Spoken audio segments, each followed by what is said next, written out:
రాష్ట్రంలో కూటమి ప్రభుత్వం వచ్చిన తర్వాత నుంచి ముఖ్యమంత్రి చంద్రబాబు సీఎంఆర్ఎఫ్ ని అపన్నుల పాలిట కొంగు బంగారంగా మార్చారని అన్నారు చీఫ్ విప్ వినుకొండ ఎమ్మెల్యే జీవి ఆంజనేయులు.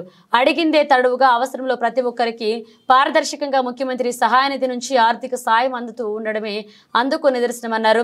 సోమవారం స్థానిక క్యాంప్ కార్యాలయంలో ఇద్దరికి సీఎం సహాయనిధి నుంచి మంజూరైన ఆర్థిక సాయ చెక్లను ఆయన అందజేశారు.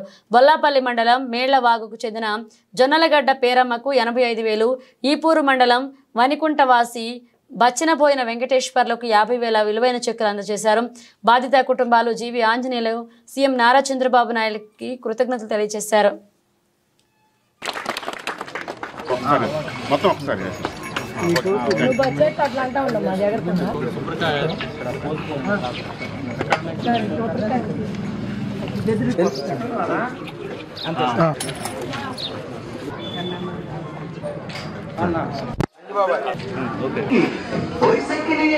వ్యవసాయం తర్వాత పాడి పరిశ్రమే ముఖ్యం.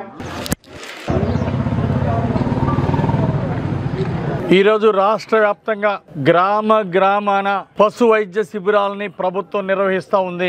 ఈ అవకాశాన్ని రైతు సోదరులందరూ కూడా సద్వినియోగం చేసుకోవాలని కోరుతా ఉన్నాం. ఈ పశు ఆరోగ్య శిబిరాల వలన పశు సంపద పెంచాలని, పశువుల మీద వచ్చేటువంటి పాడి పంటలు, పశువుల మీద వచ్చేటువంటి ఆదాయాన్ని పెంచాలని ఈరోజు ప్రభుత్వం ఒక సంకల్పంతో రైతులకు విశిష్టమైనటువంటి సేవలు అందిస్తా ఉంది ప్రభుత్వం. ఈ పశు ఆరోగ్య కేంద్రాల ద్వారా పశువులకి నట్టల నివారణకి ఉచితంగా మందులు ఇస్తా ఉంది ప్రభుత్వం. అదే విధంగా బలానికి ఉచితంగా మందులు ఇస్తా ఉంది. విటమిన్స్ కోసం ఉచితంగా మందులు ఇస్తా ఉంది ప్రభుత్వం. ఈ రోజు రాష్ట్ర వ్యాప్తంగా ఈ పశు వైద్య శిబిరాల ద్వారా పశువులకు మేలు చేసేటువంటి అనేక మందుల్ని ఈ రోజు ప్రభుత్వం ఉచితంగా అందజేస్తా ఉంది. ఈ అవకాశాన్ని రైతు సోదరులందరూ కూడా సద్వినియోగం చేసుకోవాల్సిందిగా విజ్ఞప్తి చేస్తున్నాం. అలాగే సంచార పశు ఆరోగ్య సేవా వాహనాలు 1962 వెహికల్స్, 300 వెహికల్స్ ఈ రోజు రాష్ట్ర వ్యాప్తంగా ఒక్కొక్క నియోజకవర్గంలో 2 వెహికల్స్ సంచార పశు ఆరోగ్య సేవా వాహనాలని ఉపయోగిస్తా ఉన్నాము. దీన్ని రైతులు కూడా సద్వినియోగం చేసుకోవాల్సింది కోరుతున్నాం. గత ప్రభుత్వంలో ఈ 1962 పశువుల కోసం పశు ఆరోగ్య సేవా వాహనాలు అని చెప్పారు. 5 సంవత్సరాలు వైఎస్ఆర్ పాలన ఎక్కడైనా కనపడే ఆ వాహనాలు ఎందుకు కనపడలేదు? వైఎస్ఆర్ ప్రభుత్వంలో 1962 పశువులకు వైద్య సేవలు అందించే వాహనాలు ఏమైపోయినాయి? ఎందుకు కనిపించకుండా పోయినాయి? కానీ బిల్లులు మాత్రం 100 కోట్లు క్లెయిమ్ చేశారు. ఆ డబ్బులన్నీ లూటీ చేసింది వాస్తవం కాదా? అంటే 10 సంవత్సరాలు నేను జిల్లా ప్రెసిడెంట్ చేశాను. 5 ఏళ్లలో వైఎస్ఆర్ పాలనలో ఎక్కడైనా సరే జిల్లాలో ఎక్కడ కూడా సమైక్య గుంటూరు జిల్లాలో కానీ పల్నాడు జిల్లాలో కానీ ఎక్కడ కూడా ఆ పశువుల వైద్యం కోసం ఒక్క వాహనం కనిపించలేదు. 1962 వాహనాలు ఏమైపోయినాయి? ఎందుకు తిరగలేదు వైఎస్ఆర్ పాలనలో? కానీ బిల్లులు ఏ విధంగా క్లెయిమ్ చేశారు? కోట్ల రూపాయలు ఈరోజు బిల్లులు క్లెయిమ్ చేసి లూటీ చేశారు ఆనాడు 5 సంవత్సరాల్లో. ఆ విధంగా పశువులకి నోరు లేని మూగజీవాలకు కూడా అన్యాయం చేశారు వైఎస్ఆర్ పాలనలో. ఒక పక్క ప్రజలను మోసం చేశారు, మరో పక్క నోరు లేని జీవాలకు కూడా అన్యాయం చేశారు. ఎప్పుడైనా నట్టల నివారణకి ఎప్పుడైనా ఒక్కరోజు మందులు ఇచ్చారా వైఎస్ఆర్ పాలనలో? ఎప్పుడైనా పశు వైద్య శిబిరాలు జరిపారా? కనీసం గోపాల మిత్రులకి జీతాలు ఇచ్చారా వైఎస్ఆర్ పాలనలో? ఎందుకు ఇవ్వలేకపోయారు మీరు?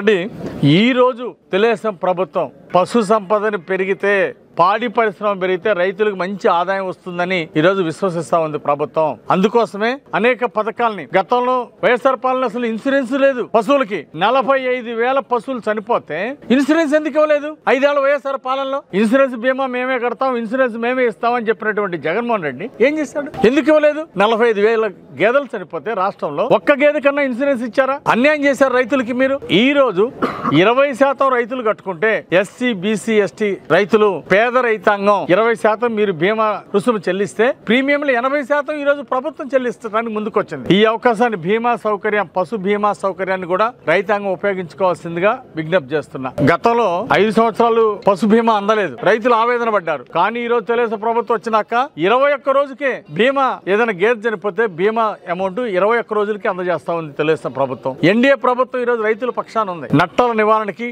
డీవార్మింగ్ మెడిసిన్ అందజేస్తా ఉన్నాం. అలాగే గోకులాలను ప్రోత్సహిస్తున్నాం. రాష్ట్ర వ్యాప్తంగా ఉప ముఖ్యమంత్రి గారు పవన్ కళ్యాణ్ గారు 24,000 గోకులాలను శాంక్షన్ చేశారు. 24,000 గోకులాల నిర్మాణం జరుగుతూ ఉంది రాష్ట్ర వ్యాప్తంగా ఈ రోజు ఎన్డీఏ ప్రభుత్వంలో. మరి ఆ రోజు వైఎస్ఆర్ ప్రభుత్వంలో ఒక్క గోకులం కూడా ఎందుకు ఇవ్వలేదు? కనీసం 2019లో కట్టినటువంటి గోకులాలకి కనీసం బిల్లులు కూడా చెల్లించలేదు. గోకులాల వలన ఈ రోజు చిన్న రైతాంగానికి ఎంతో మేలు జరుగుతూ ఉంది. పశువుల్ని, గొర్రెలు, మేకల్ని సంరక్షించుకోవడానికి షెడ్లు చాలా ఉపయోగపడతా ఉంది. కాబట్టి ఈ గోకులాల్ని ప్రతి ఊరికి ఒక 2 మళ్ళీ కొత్తగా శాంక్షన్ చేస్తా ఉంది ప్రభుత్వం. ఈ అవకాశాన్ని కూడా రైతులు సద్వినియోగం చేసుకోవాల్సిందిగా నేను విజ్ఞప్తి చేస్తున్నా. ప్రభుత్వం ఇచ్చేటువంటి మందులు ఇవి ఉపయోగించుకోవాలి. సంచార పశు ఆరోగ్య సేవా వాహనాలని ఈరోజు ప్రతి నియోజకవర్గంలో 2 వాహనాలు తిరుగుతూ ఉంటాయి. దీని ద్వారా కూడా రైతులకి మొబైల్ వెహికల్స్ ద్వారా కూడా విశిష్టమైన సేవలు అందిస్తా ఉంది తెలుగుదేశం ప్రభుత్వం, ఎన్డీఏ ప్రభుత్వం. దీన్ని సద్వినియోగం చేసుకోవాల్సిందిగా కోరుతూ ఈ డీవార్మింగ్ ఎప్పటికప్పుడు ఈ డీవార్మింగ్ మందులు తీసుకొని పశువులకి అందించినట్టయితే ఆ పశువులు ఆరోగ్యంగా ఉంటాయి. అదే విధంగా ఎక్కువ పాలు ఇస్తుంది. అట్లాగే గడ్డి విత్తనాలు కూడా ఈరోజు ప్రభుత్వం అందజేస్తా ఉంది. దీన్ని కూడా రైతాంగం సద్వినియోగం చేసుకోవాల్సిందిగా కోరుతున్నా. పశు సంపద పెంచడం, పశువుల మీద ఆదాయం పెంచడం, పాడి శ్రమను పెంచడం, అలాగే గొర్రెల మేకల పెంపకాన్ని ప్రోత్సహించడం ద్వారా మాంసం పరిశ్రమను కూడా రాష్ట్రంలో అభివృద్ధి చేయటమే లక్ష్యంగా రైతులకి కొండంత అండగా నిలిచింది ఎన్డీఏ ప్రభుత్వం. ముఖ్యమంత్రి చంద్రబాబు గారు అనేక పథకాలను ఈ రోజు సబ్సిడీలో రైతాంగానికి అందజేస్తున్నారు. బీమా ఇవన్నీ కూడా రైతులు సద్వినియోగం చేసుకోవాల్సిందిగా విజ్ఞప్తి చేస్తున్నారు. Thank you. పశు ఆరోగ్య శిబిరాలు అనే ఒక కార్యక్రమం ఒకటి డిజైన్ చేయడం జరిగింది. సర్వీస్ చేయండి, వాళ్ళందరికీ వర్క్ నేర్పి బాగా